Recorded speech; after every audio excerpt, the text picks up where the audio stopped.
How important is it for a preacher to find their own voice and not to try and copy you or John MacArthur or Martin Lloyd-Jones, for an example? Yeah, well, you wouldn't want to copy me. Um, it's very important to find your own voice. I will say, as a young man, when you start preaching, you probably are a little bit of an echo chamber of who has influenced you. And that might not be bad at the very beginning. And it might be okay for you to try to take a MacArthur sermon or a Lloyd Jones sermon and pull out of that a lot of helpful things and incorporate that into your sermon. So I can understand initially some emulating of other preachers. I would caution that if you emulate only one preacher, it's going to be hard for you to eventually find your own voice.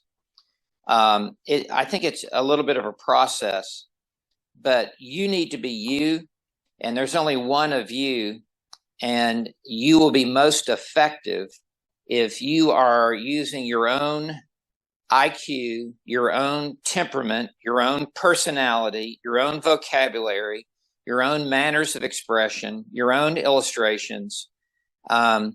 You will be most effective as you own what is being said.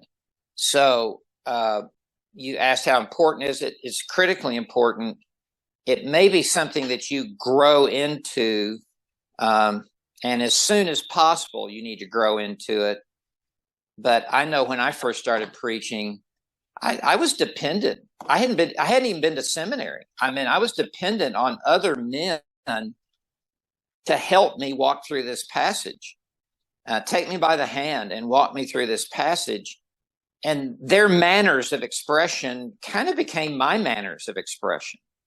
The good thing is I had a lot of preachers I was looking to, and some of them were dead men. Some of them I'm reading Spurgeon and Jonathan Edwards and Luther and Ryle and people like that. So you need a mix as you're developing your own voice. But there does come a point where you cannot wear Saul's armor.